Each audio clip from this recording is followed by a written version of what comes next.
But the topic for this year, preparing ethical leaders for a global society, is a kind of an interesting one. I kind of tend to talk about success, talk about character, outside of the context of leadership or ethical leadership. But when the governor was speaking this morning, he gave us some very sobering statistics. And I want us to talk a little bit more about that. Because some of the things he said, and we've read about them in the papers, especially when that survey was done, they kind of left us a little bit shocked, disappointed, but perhaps not surprised. And as we speak to you today, and as we continue to speak to you in the future, and as you carry some of the messages that we give to you from this Congress, we hope that you're going to be better, that you're going to be different than those who have gone ahead of you. Our generation, and I would put myself in that generation, has not done well. Our generation has not done well. And the statistics the governor was giving this morning really just illustrates how good you follow us, how well you follow us. And they always say, monkey see, monkey do. Isn't it? Monkey see, monkey. Monkey does not hear. Monkey does not listen. And they are told, do this, you go this way. What they see their parents doing, what they see their mother doing, that's what they do. Children emulate that which they see of their, those who are older than them, those who are their parents, those who are adults in their lives. So the statistics were not surprising. Disappointing, yes. Surprising, no. Because children follow the lead of those who are ahead of them. Their head teachers, their principals, their parents, the people they look up to. Two things that we must put in context. Number one, you're here as wings to fly to get a good education. You're here because you've proven yourself capable. So success, if you do the right things, and we'll talk about some of those right things later on, those right things you need to do to be successful, you will succeed. You will achieve your dreams. You will achieve your goals. And regardless of which way you describe success, as we were talking with Julie yesterday, you will be successful. Because already, as a group, you are in the 5 percentile performance in the country. You are gifted. So success you shall have. So that's important. You're here because of your gifting. But let's say Kenya does not struggle because it lacks educated people. Let's not kid ourselves. We have one of the most educated populations in Africa, perhaps anywhere. Kenya has one of the highest educated populations in Africa. It is only rivaled by Nigeria and maybe in the past, Zimbabwe. And I was always surprised when I was the president of the African Wildlife Foundation. If I wanted to hire, whether I wanted to hire in Congo, I wanted to hire in South Africa, I wanted to hire somewhere else, when I got the applications, majority Kenyans, Zimbabweans, and then Nigerians. So Kenya does not suffer and struggle with an educated population. We have a highly educated population per capita. And you're going to be joining that educated population of Kenya very soon. Just a few short years. You'll be the people we look up to, the people who are taking the jobs that Sita is holding, Dr. Mwangi is holding, the governor of the central bank, because you guys are gifted and you have amazing minds and you will be successful. So that's not what's ailing our society. And that's not the reason we chose to talk about preparing ethical leaders for society. We chose the topic because as a country, things have gone pretty wrong. And the sobering statistic that the governor was giving us this morning is really an indicator of how wrong things have gone.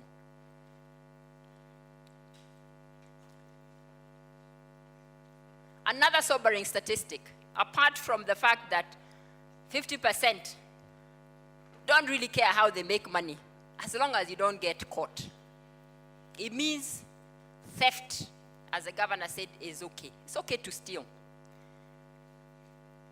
And one of the things that always surprises me, disappoints me, shocks me, I'm a member of the All Saints Cathedral in Nairobi.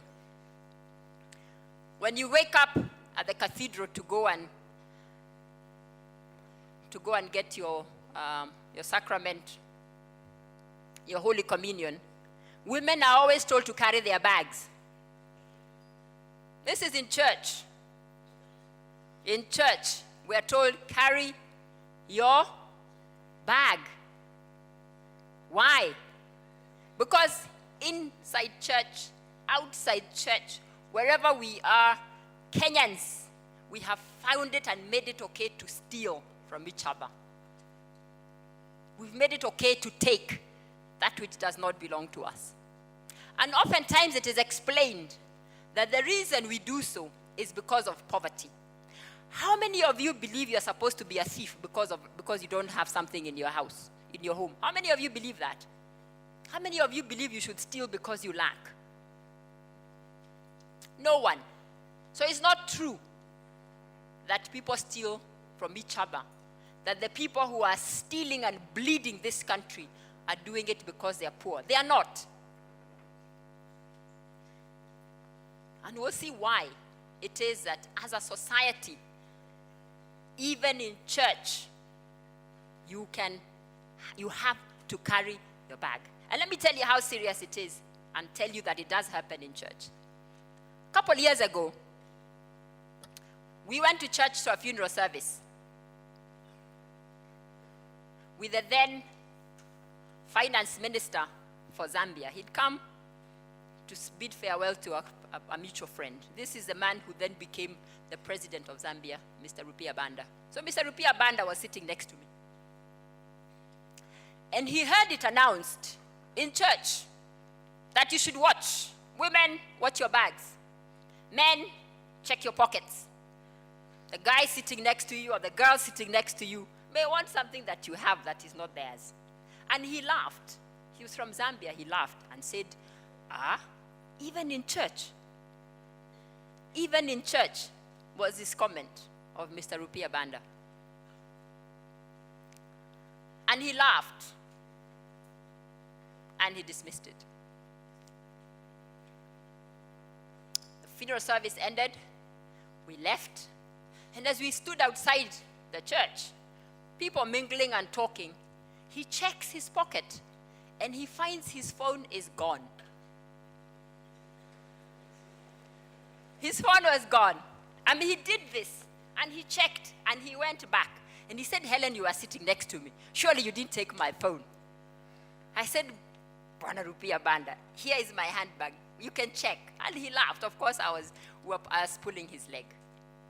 His phone had been taken in church after a warning. And then he asked me, how do you think it happened? At what point might this have happened? Is it when we were sitting quietly? Maybe the person next to me was the thief? Is it as we walked out and there was a crowd around me? People wanted to say hello to him. He's a wonderful man. Or when? And I said, possibly as we were walking out, there was somebody who wanted to look like they know you and they want to shake your hand, but they just were really interested in their nice phone that a finance minister from Zambia might carry. But he was very sad. But that is true. That is true of our society. It is also true. It is also true that you cannot leave doors open in Kenya. You can't. We have burglar proofing. We have what? And again, I want to say the fact that we think it's okay to steal, the fact that we think it's okay to take from those who have and those who don't have, is really an issue of ethics. And is what we need to talk about and to continue to talk about, because those statistics that we have are shocking. But let me tell you one other thing, another shocking statistic that results from glorification of theft, from glorification of corruption, from making it okay to take that which is not yours, is that the gap between the poor and the rich in the country is becoming extremely large. If you look at countries in the world, top 10 most unequal societies, we are going to be there. If you're told in Kenya how many people carry 90% of the country's wealth, you're shocked because they are under 100. Let's say 1,000. Let's say even 100,000 carry the national wealth of this country. 100,000. And how many millions are we in Kenya? For over 40 million, right? And 100,000 people carry the majority wealth. Let's even say 1 million. Does it seem fair that so few people should carry the national wealth of a country? No. But that, the glorification of theft, the lack of ethics in our country, the lack of values in our country has made it okay for people to continue to amass wealth, to create poverty. Because the next sobering statistic, apart from the very few people who carry the wealth of the country, another sobering statistics, which I picked from a recent Kenya report, is that 51% of Kenyans live in a single-room house. 51. That's over 20 million Kenyans. Again, in a country that says we want to become a middle-income country. In a country where we are saying we want to prosper. 51%. And that means those are people without good toilets, perhaps no access to good water, perhaps no access to electricity. They live in darkness or partial darkness. And I want us to have these statistics as a context. I know you're young and sometimes thinking, why are they telling us those things? It's because in your formative years, at this point in your lives, that is when your values will be shaped. This is a point at which your ethics will be shaped. This is a time those who are going to be our ethical leaders will distinguish themselves from those who are not. So over 51% people are living poor. A couple 100,000 are living rich. And really what it says to us is, the country has enough. The country has more than enough. But we choose to act wrong. We choose to be selfish. We choose to act in our individual self-interest because the definition of success for Kenya, like any extremely capitalistic country, is me, my wealth, my family, myself. To the exclusion of everything and everyone else. And so as we speak to you this week and everybody comes to talk to you about the myriad of things they're going to talk about, remember those sobering statistics. The reason you're here requiring a scholarship from Equity Group Foundation is because we're doing things wrong. I am a true and strong believer that this country has enough to educate all our children from Form 1, from primary school to Form 4, if we did the right things. And I say that because I believe that education is a basic right. And education is a basic right, not from class 1 to class 8. I believe education is a basic right from class 1 to Form 4, because in our knowledge economy, in the kind of IT economy, in a globalized economy that we were talking, that Governor was telling us this morning, we cannot survive if we don't have minimum skills. Minimum skills of writing, of reading, of operating in that society. So I believe all of you, if we were acting right, if we had the right values as a society, if we had the right ethics as a society, nobody should be receiving a scholarship from EGF or Equity Bank, because the country should have been educating you.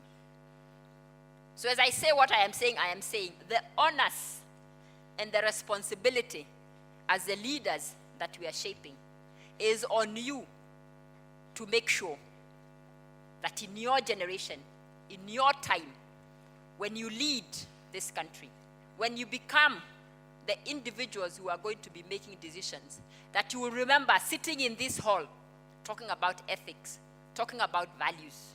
You will remember the things we said. And when the opportunity for you to go and manipulate a tender, to go and manipulate a government transaction, to manipulate a government contract, you will remember sitting in this hall. You will remember and you will hear the voices of all of us telling you that is not what we expect. That is not what we sat. It is not what we communicated. It is not what we were developing in you. It is not what the foundations of what we were designing in you. That you will hear and you will say, I want a more prosperous Kenya. Not a prosperous me. I want a more prosperous Kenya in which equality of opportunity is better distributed. I want a more equal society in which I don't feel the need to steal a phone. I want a more equal society in which the 10 closest people that I know, or the 100 most closest people I know, not within my circle of friends, but out there in the village, are not living in a one-roomed house. And that I will believe it is not okay for others to lack when I am in a place that I can distribute and help make decisions about resources. So this is the unusual topic I'm covering. Normally I'm talking about us and our character and our whatever, but this is about the values, the ethics that we are going to subscribe to going forward into our lives, into our leadership positions, into our families, to seek to extend equality, to seek to do things fairly, to seek to take only that which belongs to you and no more, and let others have their opportunity. Let others have their share. Let others enjoy what is theirs. We're often told that Kenya and Singapore in the 60s are in the same place in development. Now, Singapore can fund us. Singapore is gone to become a first world country. We are still third world country, whatever the measures are. And the only difference between those countries and us is not the quality of brains the countries have. There are brainy people, as brainy people in Kenya as they are in Singapore, as they are in Malaysia, as they are in South Korea. The countries that were partners were in the same group as us in the 60s from a perspective of development. But they had leaders who were different. They had leaders who didn't think about me, my family, my clan. They had leaders who thought my country, my people. And if you read the story of Lee Kuan Yew, if you read the story of the first Malaysian president, yes, there were dictators, and we are told it's bad to have dictatorships, but they were good dictators. They were the dictators who were called benevolent dictators. They wanted to take their countries to the right place. If you look at their per capita, it's several thousand more than ours. And all they had was good leaders. And the good leaders we want for our country are in this room. They are sitting here. There are some who are in Form 4. There are some who are in ELP with us. We want you to, guys, enough. We have enough of you to shape the destiny of this country. But without ethics, it doesn't matter how gifted we are. They say everything rises and falls. For a country, for a family, for an individual, on character and on values. Everything rises and falls on values, on character. We have brilliant minds in Kenya. You will not be the first. There are very many. Some of the people you had, the governor was in Mangu, right? Yes, there are many people who've been in Mangu. Our former president was Mangu. Dr. James Mwangi Kagumo, I'm sure they are Kagumo High School. individuals here. Our judges, we're not short of people to run this country, but we are short of ethics in leadership. We are short of values in leadership. We are short of the right characters in leadership. And so we want to talk about that because we want you to be successful, but success with a difference. A success that will redefine this country and redefine the way we do things in Kenya and redefine leadership. And let me give you an example. I know very many members of parliament and quite a lot of ministers. When I was at the African Wildlife Foundation, one of the things I had to do was to negotiate a country agreement for the country so they could get immunities and they could be treated as we could be treated as an embassy. And I became very interested I had to spend time with ministers in order for that program to get through cabinet. And so I kind of knew all the ministers in government at that point. That was in 2007. And because ministers then were also members of parliament, I became very curious and interested and made it my business to interact a lot and often with other members of parliament who are not necessarily ministers. And during the elections of, it's not the most recent one, 2002, there were very, very many new, fresh faces that went into parliament with the new government. And there was a lot of euphoria, new constitution, great leadership possibilities, great future for Kenya. So many fresh faces ended up making it in parliament. And what was interesting is for some of the people who went into parliament that year, we sat with hope and expectation.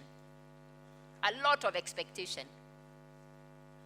But a few years down the road, they were exactly like the members of parliament who had been before them.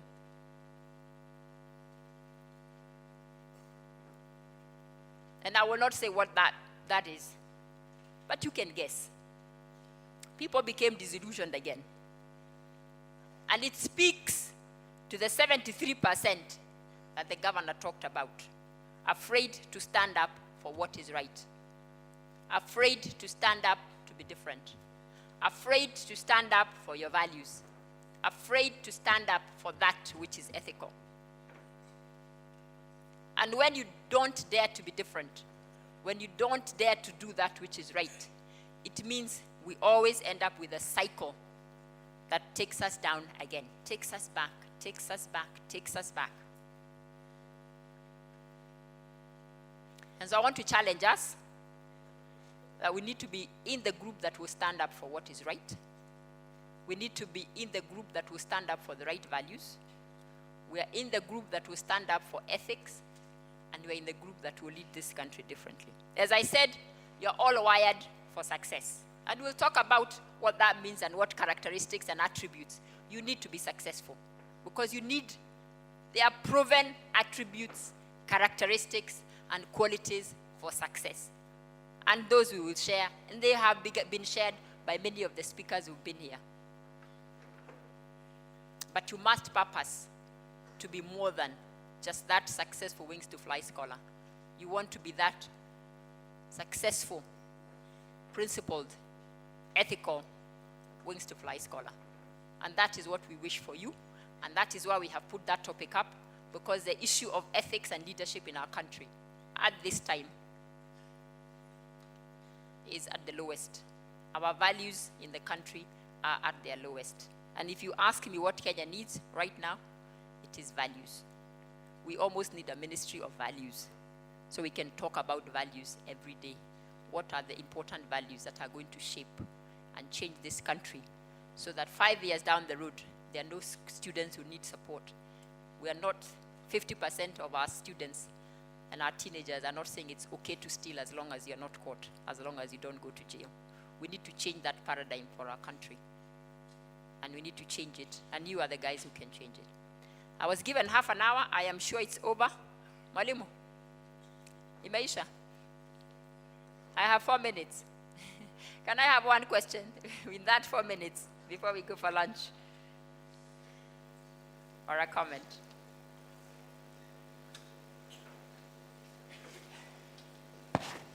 Let me tell you a story about ethics. And a story about values that I encountered at a very early age.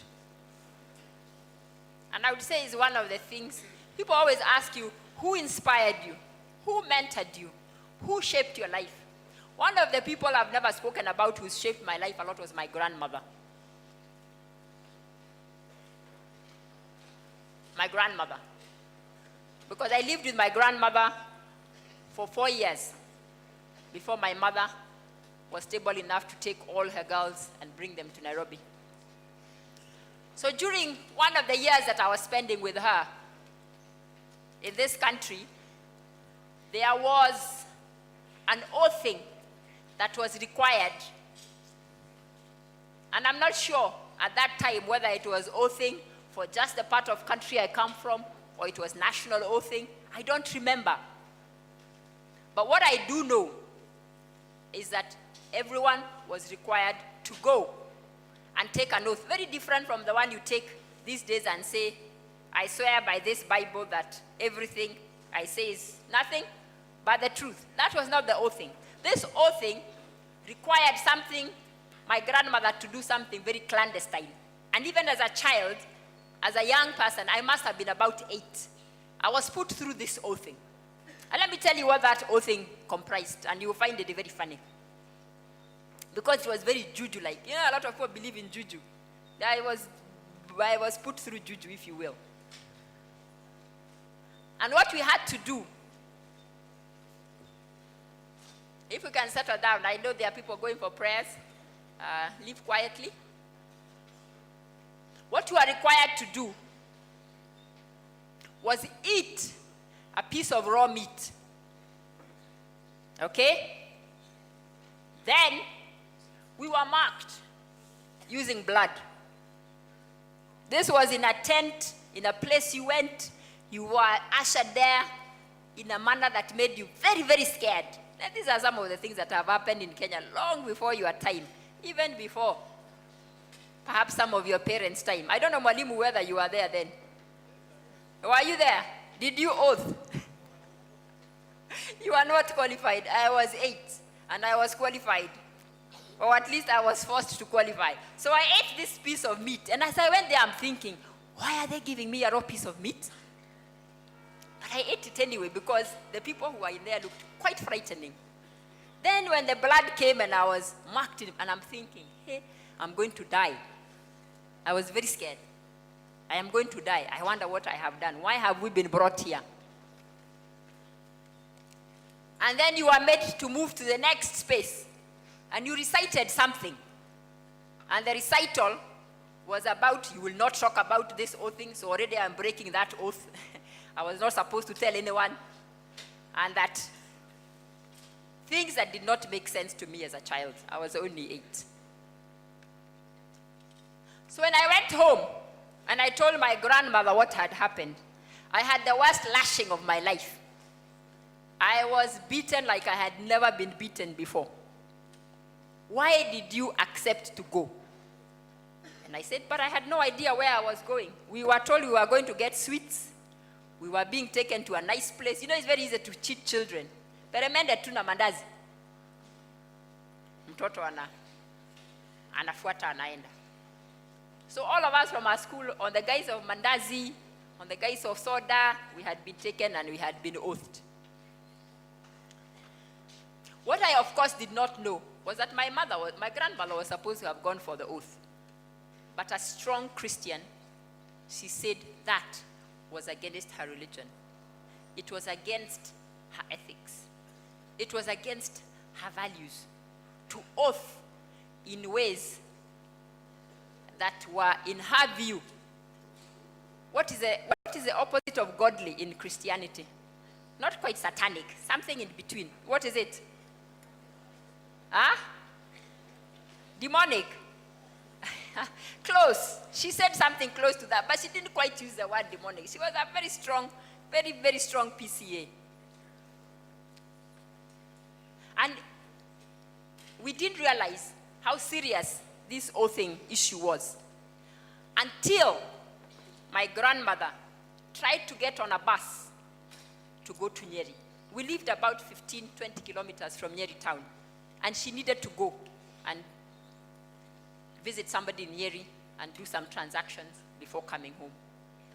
When she went to the bus stage on that morning, after we had oathed, she could not get transport because she had not taken the oath. So she walked to Nyeri, 20 kilometers, and she walked back. And when she told us, we said, but just take the oath and go. Take a bus. What's the problem? This is us thinking as children.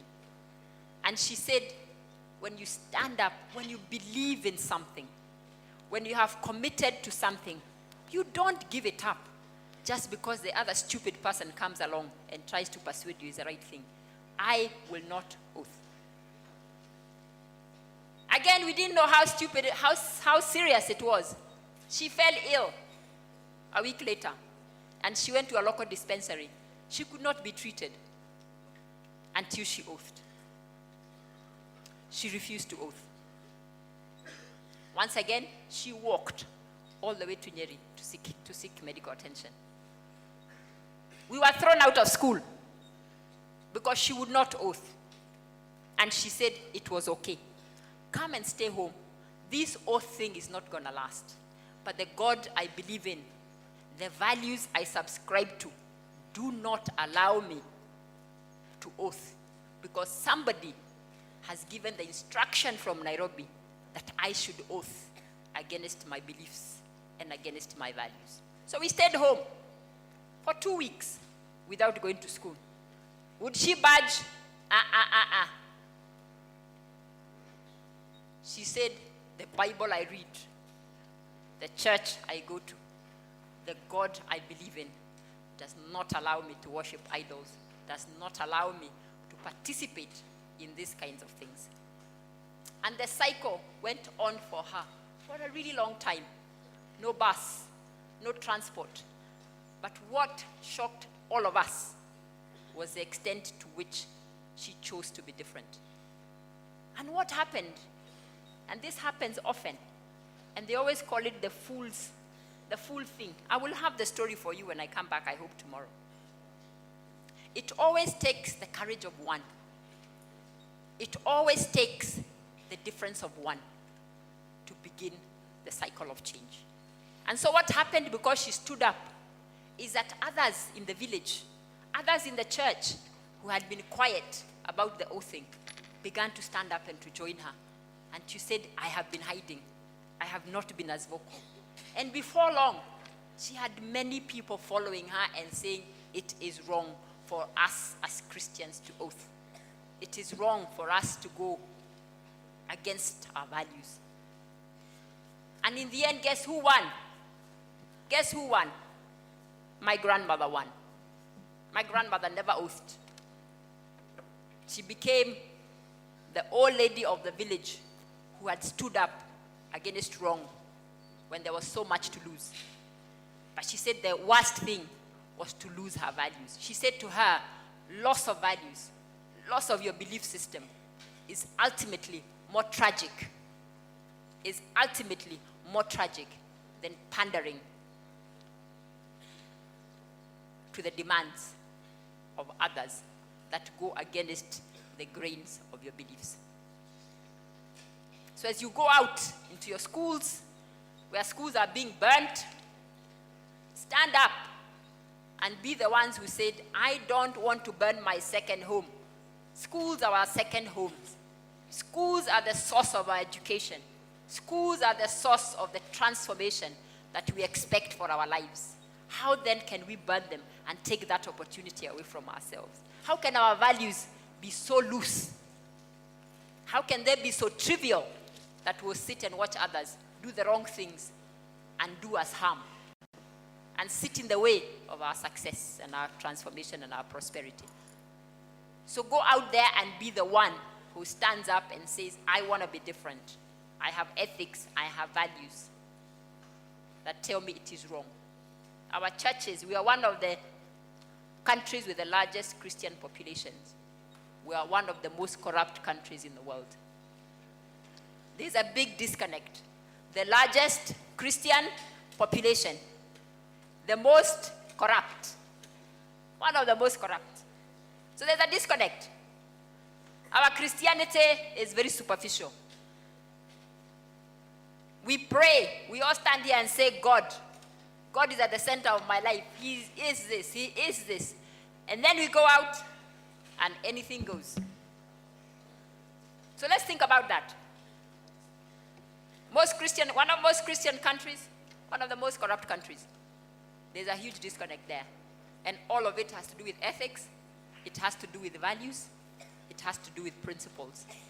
And so our topic is a very serious one if we are going to be. And we are going to be the change that we want to see. Enjoy your lunch and see you this afternoon.